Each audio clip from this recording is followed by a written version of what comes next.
ኢትዮጵያ ወታደሮች እንድትልክ በአሜሪካ ተጠይቃለች የተባለው የጋዛ ተልዕኮ ምንድነው? እስራኤል በሐማስ የተፈጸመባትን ጥቃት ተከትሎ በጋዛ ለ2 ዓመት ያካሄደችው መጠነ ሰፊ ወታደራዊ ዘመቻን በተኩስ አቁም ስምምነት እንዲያበቃ ዘላቂ ሰላም እንዲሰፍንና በከፍተኛ ሁኔታ የወደመችውን ጋዛን መልሶ ለመገንባት እቅድ መቅረቡ ይታወቃል። በአሜሪካ ፕሬዝዳንት ዶናልድ ትራምፕ የቀረበው እና በተባበሩት መንግስታት ጸጥታው ምክር ቤት ተቀባይነት ያገኘው ባለ 20 ነጥብ የሰላም እቅድ ተግባራዊ በመሆኑ በጋዛ የሚካሄደው ጥቃትን ጋብ ብሏል። በሰላም እቅዱ በጋዛ ውስጥም የደህንነት ጥበቃ የሚያደርግ እና የተኩስ አቁም ስምምነቱን የሚቆጣጠር ዓለም አቀፍ አረጋጊ ኃይል ወይም አይኤስኤፍ ተቋቁሞ እንደሚሰማራም ተጠቅሷል። ትራምፕ ያቀረቡት 20 ነጥቦችን በያዘው የሰላም እቅድ ውስጥም በ15ኛ ተራ ቁጥር ላይ የሰፈረው ሐሳብ አሜሪካ በአረብ እና ከዓለም አቀፍ አጋሮች ጋር በመስራትም ጊዜያዊ ዓለም አቀፍ አረጋጊ ኃይልም አይኤስኤፍን በማዋቀር በአስቸኳይ ጋዛ ውስጥም እንደሚሰማራ ይደረጋልም ይላል። ይህ ኃይልም ከዮርዳኖስ እና ከግብጽም ጋርም በመመካከር በጋዛ ውስጥም የሚሰራውን የፖሊሲ ኃይልም አባላትን አጣርቶ በመመልመል ስልጠና ይሰጣል። በጥምረትም ከግብጽና ከእስራኤል ጋር በመሆን የድንበር አካባቢ ደህንነት የመጠበቅ ኃላፊነትም ይሰጠዋል። እንዲሁም ጋዛ ሰርጥን ከወታደራዊ እንቅስቃሴዎች ነፃ ማድረግ፣ ሐማስ ትጥቅንም ማስፈታት እንዲሁም በጣም አስፈላጊ የሆነውን ሰብአዊ እርዳታ አቅርቦት የተሳካ እንዲሆን ማመቻቸት የሚሰማራው ኃይልም ኃላፊነት እንደሚሆነው ተነግሯል። ነገር ግን በእቅዱ መሰረት እስራኤል ወታደሮቿን በማስወጣት ጋዛን ለሚሰማራው ኃይልም ስታስረክብ ሐማስ ትጥቁን መፍታት ይጠበቅባታል። ትጥቅ የማስፈታቱ ሁኔታ በምን ያህል መጠንና እንዴት ይከናወናል የሚለው ገና በውል ያለየለት ጉዳይ መሆኑንም ሪፖርቶቹ ያመለክታሉ። ፕሬዝዳንቱን እቅድ ለማስፈጸም ዋነኛ ኃላፊነት ያላቸው የውጭ ጉዳይ ሚኒስትር ማርኮ ሩቢዮ ባለፈው ሳምንት እንደተናገሩትም በቅርብ ጊዜ ውስጥ ዓለም አቀፍ ሰላም አስከባሪ ኃይል ተሰብስቦ ስራውን የሚጀምርበት ሁኔታ እንደሚመቻችም አመልክተዋል። በሁሉም ወገኖች ተቀባይነት ያላቸው በርካታ ሀገራት ፈቃደኛ በመሆንም ያረጋጊውን ኃይል ማዕከል ለመሆን ፈቃደኛ እንደሚሆኑ በጣም እርግጠኛ ነኝ ሲሉም ሩቢዮ ለጋዜጠኞች ተናግረዋል። በጋዛ የተካሄደውን የ2 ዓመት ጦርነት ያስቆመው ስምምነት ሁለተኛ ምዕራፍ የሆነው አረጋጊ ኃይል ስምሪት በአዲስ አውሮፓውያን ዓመት መጀመሪያ ላይ እውን እንደሚሆንም የአሜሪካ ከፍተኛ ባለስልጣናት ጥረት እያደረጉ ነው። ሮይተርስ የዜና ወኪል የአሜሪካ ባለስልጣናት ጠቅሶ እንደዘገቡ በርካታ ሀገራት ተልዕኮውን አስተዋጽኦ ለማበረከት ፍላጎታቸውን መግለጻቸውንና የኃይሉንም መጠንም የሚያሰፍርበትን ሁኔታ ስልጣንና ኃላፊነትን መወጣት መመሪያ በመዘጋጀት ላይ መሆኑንም ገልጸዋል። እንዲሁም ባለፈው ሳምንት የአሜሪካ ጦር ሰራዊት ተልዕኮ እዝ ከ25 የሚበልጡ አገራት ተገኝተው ወደ ጋዛ የሚሰማራው ኃይል በሚኖረው የእዝ ተዋረድና በተያያዥ ጉዳዮች ላይ እቅድ ለማውጣትም ኳታር ዶሃ ውስጥ ስብሰባ አካሂደዋል። ፕሬዝዳንት ትራምፕ የሚመራው የጋዛ የሰላም እቅድ አካል የሆነው የመረጋጋት ኃይልም በአሜሪካ ጀነራል እንዲመራ የታሰበ መሆኑ ተነግሯል።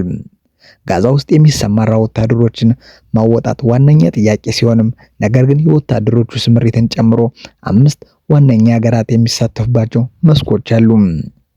እነዚህም ወታደሮች በማሰማራት ህግ አስከባሪ መኮንኖች፣ የገንዘብ እና የአቅርቦት ድጋፍ፣ ፍልስጤማውያን ፖሊሶች መኮንኖች ማሰልጠንና መደገፍ ናቸው። እቅዱን እየመራች ያለችው አሜሪካ ከተለያዩ ሀገራት የተውጣጡ ወደ 10,000 የሚደርሱ ህብረ ብሔራዊ ወታደሮችን በቀጣዩ አውሮፓውያኑ ዓመትም አሰባስባ ለማሰማራትም ትሻለች። ነገር ግን ከ8,000 የሚልቁ ወታደሮችን ማግኘትም አትችልም በማለትም ጥርጣሬያቸውን ይገልጻሉ።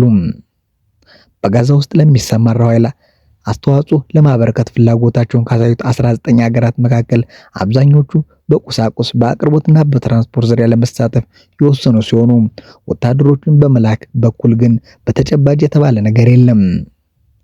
ሳውዲ አረቢያና የተባበሩት አረብ ኤሚሬትን ጨምሮ በርካታ የመካከለኛው ምስራቅ መንግስትና የአሜሪካ ወዳጅ ለሚሰማራው ኃይልም የሚያስፈልገውን ገንዘብ ለማሰባሰብ እየሰሩ መሆናቸውንም ተናግረዋል። ወታደሮችን ለማግኘት የሚደረግ ጥረት አሜሪካ የተለያዩ ዓለም ሀገራት በጋዛ ሰላም አስከባሪ ኃይል ውስጥ ተሳታፊ እንዲሆኑ ጥረት እያደረገች መሆኗን የሚያመለክቱ ሪፖርቶችም እየወጡ ነው። አሜሪካ የምትፈልገውን ያህል ወታደሮች በጋዛ ለሚሰማራው ኃይልም በጊዜው ማግኘት ባለመቻሏ በከፍተኛ ባለስልጣናት በኩል አገራት እንዲሳተፉም እያግባባች ነው። አገራቱ ወታደሮቻቸውን እንዲያሳትፉ ምክንያት ከሆኗቸው ምክንያቶች መካከል የአረጋጊውን ኃይል ስልጣንና ኃላፊነት እስከምን ድረስ እንደሚሆንም ግልጽ አለመሆኑ ነው። ይህንንም ችግር ለመፍታት በዶሃ ስብሰባ ላይ ዋነኛ አጀንዳ ሆኖም ቀርቦ ነበር።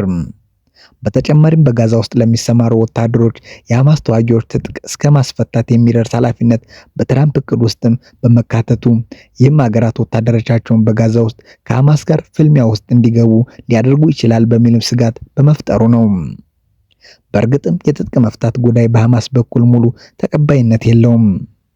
በቅርብ የሐማስ ከፍተኛ ባለስልጣን የሆኑት ኻሊድ ማሻል አልጀዚራ ሙሉ ትጥቅ መፍታትን የሚመለከተው ሐሳብ ከሐማስ በኩል ተቀባይነት የሌለው ነው ሲሉም ተናግረዋል። ነገር ግን እስራኤልና አሜሪካ ፍልስጤማውያን ቡድን ትጥቁን እንዲፈታ ያለማቋረጥ ሲጠይቁ ቆይተዋል። የአሜሪካ ምክትል ፕሬዝዳንት ጄዲ ቫንስም ባለፈው ጥቅምት ወር ላይ የሐማስ ትጥቅን ማስረከብ ቁልፍ ጉዳይ ነው ሲሉም አጽንኦት ሰጠው ነበር። አሜሪካ ሰላም አስከባሪ ኃይል ለማሰባሰብ እየጣደፈች ባለበት ሁኔታ የሐማስ ትጥቅ መፍታት ጉዳይ ላይ አስቸኳይ ግልጽ ያለ ውሳኔና ስምምነት ላይ ካልተደረሰ የታሰበው የጋዛ አረጋጊ ኃይል ስምሪትን ከማደናቀፍ አልፎ ሌላ ዙር ግጭትንም እንዳይቀሰቅስ ያሰጋል። የትኞቹ ሀገራትስ ወታደሮችን ሊያዋጡ ይችላሉ? በርካታ ሀገራት በጋዛ ዓለም አቀፍ አረጋጊ ኃይል ውስጥም በአንድም ሆነ በሌላ መልኩ አስተዋጽኦ ለማድረግ ፈቃደኛ መሆናቸውን የገለጹ ቢሆንም በተጨባጭ ምን ያህል ወታደሮችን ለማሰማራት ወይም የገንዘብ ድጋፍ እንደሚሰጡ ይፋ የሆነ ነገር የለም። ከመነሻው አሜሪካ፣ ግብጽ፣ ዮርዳኖስ፣ የተባበሩት አረብ ኤሚሬቶችና ኳታር የሰላም አስከባሪውን ስምሪት ተግባራዊ ለማድረግ ከፊት እየጣሩ ነው። ነገር ግን ወታደሮቻቸውን ስለማሰማራታቸው ምንም ፍንጭ አልሰጡም። ነገር ግን የሩቅ ምስራቁ አገር ኢንዶኔዥያ በጤናና በመልሶ ግንባታ ውስጥም የሚሳተፉ እስከ 20 የሚደርሱ ወታደሮችን ለማወጣጣት ፈቃደኛ በመሆኗ ቀዳሚ ናት።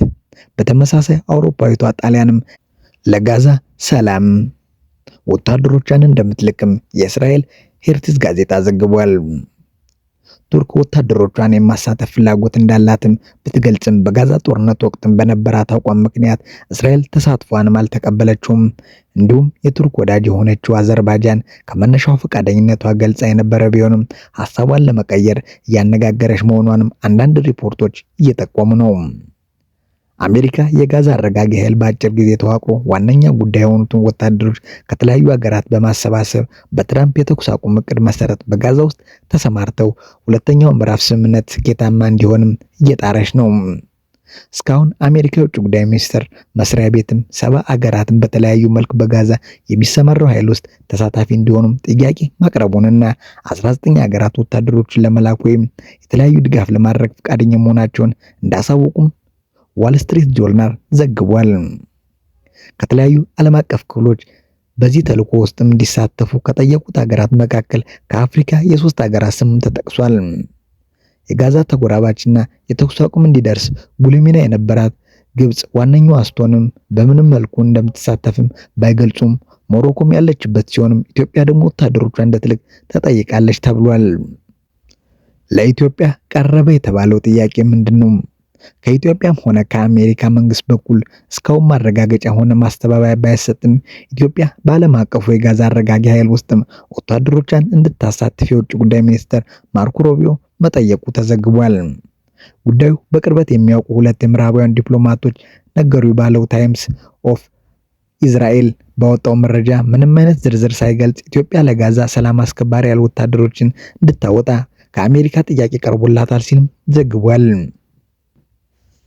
ይህ በእንዲህ እንዳለ ከጥቂት ሳምንት በፊት ህዳር 24 2018 ዓ.ም የአሜሪካ የውጭ ጉዳይ ሚኒስትር ማርኮ ሩቢዮ የአፍሪካ ቀንድ ሰላምና ቀጠናዊ መረጋጋት በተመለከተ ከጠቅላይ ሚኒስትር አብይ አህመድ ጋር በስልክ መነጋገራቸውን መስሪያ ቤታቸው ማስታወቁም ይታወቃል። ነገር ግን በአሜሪካ እና በኢትዮጵያ ከፍተኛ ባለስልጣናት መካከል የተደረገውን የስልክ ውይይት በተመለከተ ምንም አይነት ዝርዝር ካለመውጣቱ በተጨማሪ ከኢትዮጵያ መንግስት በኩልም ስለ ንግግሩ የተባለ ነገርም የለም። ጠቅላይ ሚኒስትር ዶክተር አብይ አህመድ እና የውጭ ጉዳይ ሚኒስትር ማርኮ ሩቢዮ በህዳር ወር ማብቂያ ላይ ያደረጉት ውይይት በ4 ወራት ጊዜ ውስጥም ለሁለተኛ ጊዜ የተካሄደ ሲሆንም የቀድሞ ነሐሴ አጋማሽ ላይ የተደረገ ነበር። ከውጭ ጉዳይ ሚኒስተር የስልክ ውይይት አንድ ሳምንት ቀደም ብሎ በህዳር ወር አጋማሽ ላይ የአሜሪካ ጦር ሰራዊትም የአፍሪካ እዝ አዛዥ ጀነራል በኢትዮጵያ ጉብኝት አድርገው ከጠቅላይ ሚኒስተር እንዲሁም ከጦር ኃይሎች ጠቅላይ ኤታማዦር ሹም ፊልድ ማርሻል ብርሃኑ ጁላም ጋር ተወያይተው ነበር። ስላዳመጡ እናመሰግናለን። ቸር ቆዩልን።